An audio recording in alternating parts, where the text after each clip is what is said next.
हाँ जी दोस्तों, आज हम बात करेंगे मोटो G8 प्लस के बारे में, क्योंकि मुझे बहुत से फेसबुक पे और व्हाट्सएप पे मुझे बहुत से लोगों ने मैसेज करे, स्पेशली कहा कि सर हमें मोटो G8 प्लस फ़ोन लेना है, तो ये कैसा है कैसा नहीं है, इसके बारे में हमें कुछ बताइए। तो आज की वीडियो इसी के बारे में होने वाली है।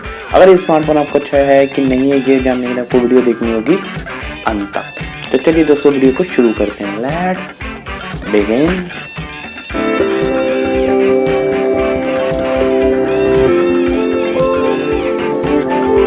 जैसे कि आप दोस्तों जानते हैं, और मोटोरोला अपने अच्छे खासे फ़ोन लॉन्च करता है, लेकिन फ़ोन को देखने से पहले इसके स्पेसिफिकेशन को हम देखते हैं। तो स्पेसिफिकेशन की ओर नज़र डालते हुए तो 6.3 इंच की स्क्रीन हमें मिलने वाली है।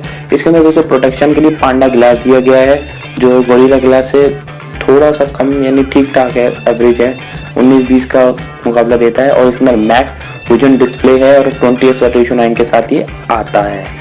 तो दोस्तों ये थी इसकी स्क्रीन की। आगे हम बात करते हैं इसके प्रोसेसर की। तो प्रोसेसर की बात करूं तो ऑक्टा का प्रोसेसर है, 665 का क्वालकॉम का स्नैपड्रैगन का प्रोसेसर आता है, हमें देखने को मिल जाता है इसमें। लेकिन अगर इसके कंपैरिजन में देखूं कि यार Realme 5 Pro है, Redmi Note 8 Pro है और Samsung का Galaxy M30s है, तो उसके आगे थोड़ा फीका पड़ जाता है। आगे बात करते हैं इसके कैमरा की। तो कैमरा में हमें देखने को मिलते हैं इसमें दोस्तों 3 कैमरे हैं।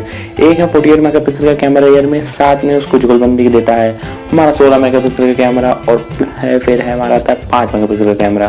तो 16 मेगापिक्सल का कैमरा है वो दोस्तों आपकी थोड़ी फोटोज को वाइड कर देगा, ग्रुप फोटोज हो वगैरह हो तो। और 5 आपका ऑप्टिकल जूम के लिए है, यानी 2x ऑप्टिकल जूम हमें देखने को मिल जाती है। और साथ में अगर बात करूँ फ्रंट में थोबड़ा लवर्स के लिए, तो हमारे थोबड़ा लवर्स के लिए 25 मेगापिक्सल का कैमरा इसके अंदर दिया गया है। तो इन्होंने कहीं भी गुंजाइश थोड़ी बहुत नहीं छोड़ी है। अब आगे चलें तो इसकी बैटरी की बात आती है। तो बैटरी में 4000 mAh की बैटरी है। कहा जा रहा है कि 18 वोल्ट की फास्ट चार्जिंग को सपोर्ट करता है। अब भगवान जाने करता है नहीं करता, ये तो भैया फ़ोन आप लोगे या इस्तेमाल करोगे तो ही आपको पता चलेगा।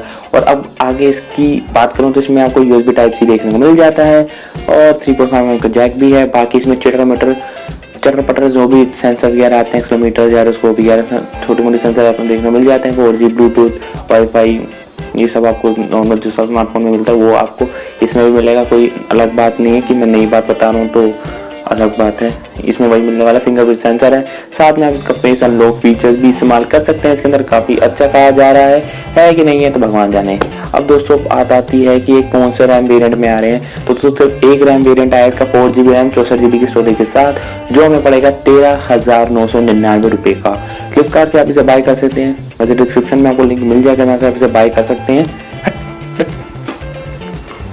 डिस्क्रिप्शन में आपको लिंक मिल जाएगा जहाँ से आप इसे चाहें तो बाय कर सकते हैं। मेरी तरफ से कोई मना नहीं है, आपको कि भाई ने मना करा है, बिल्कुल नहीं, आपकी मर्जी, आप लो या ना लो, ठीक है। अब मेरी वर्डिक्ट जो इसके ऊपर है ये दोस्तों, अगर मैं दोस्तों थोड़ा सा कंपैरिजन करके देखूं Realme 5 Pro से, Redmi Note 8 Pro से, Samsung Galaxy M30, तो वो इसी प्राइस रेंज में आते हैं। वो हमें Redmi Note 8 Pro जो कि काफ़ी अच्छा स्मार्टफोन पड़ जाता है, वो हमें पड़ेगा 14,999 का। स्पेशली उसके ऊपर वीडियो बनी हुई है, आई बटन में जाके आप देख सकते हैं उसे कैसा है Redmi Note 8 Pro। और अगर मैं देखूं तो ये दोस्तों काफ़ी नीचे आ जाता है, नीचे सर पे। अगर आपको मैं दोस्तों रिकमेंड करूंगा, अगर आपको अच्छी डिस्प्ले चाहिए तो या ठीक ठाक डिस्प्ले चाहिए तो आप इसे कंसीडर कर सकते हैं। मोटोरोला के फैन है तो भी आप इसे कंसीडर कर सकते हैं, कोई मना नहीं है। बैटरी भी ठीक ठाक इसमें 4000 mAh की हमें देखने को मिल जाती है। लेकिन जो इसके कॉन्स मुझे जो सबसे बुरे लगे हैं वो है दोस्तों, एक इसका कैमरा जो ये थोड़ा अच्छा हो सकता था इस प्राइस रेंज में, लेकिन इन्होंने नहीं करा। दूसरा ये कर सकते थे अच्छा सा एक प्रोसेसर डाल सकते थे, क्योंकि अगर मैं प्रोसेसर देखने को आऊँ दूसरी ओर 730 का प्रोसेसर हमें 1000 रुपये एक्स्ट्रा पे करने के बाद हमें Redmi Note 8 Pro में मिल जाता है।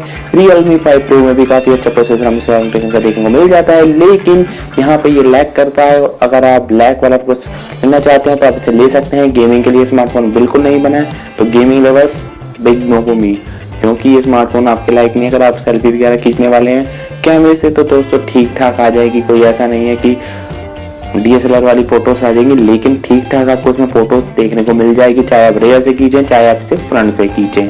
तो इसमें कोई दो राय नहीं है कि भैया ये स्मार्टफोन बकवास है। या दोस्तों स्मार्टफोन मेरी नज़र में तो बकवास, घटिया, वाहियात, गिरा हुआ, कबाड़, और शब्द नहीं आ रहे मेरे पास। आपके पास वो शब्द तो नीचे कमेंट सेक्शन में जरूर लिख के मुझे बताइएगा कि कैसे आप इसमें डालेंगे शब्द, जो कबाड़ फबाड़ टबाड़ सारे मुझे नीचे कमेंट सेक्शन में जरूर बताइएगा। और वीडियो अच्छी लगी वीडियो को लाइक करना, शेयर करना और चैनल को सब्सक्राइब नहीं करा तो चैनल को सब्सक्राइब करिए, नोटिफिकेशन पे क्लिक करिए ताकि जो भी नई वीडियो आए मेरे चैनल पे सबसे पहले अपडेट आपको मिल जाए।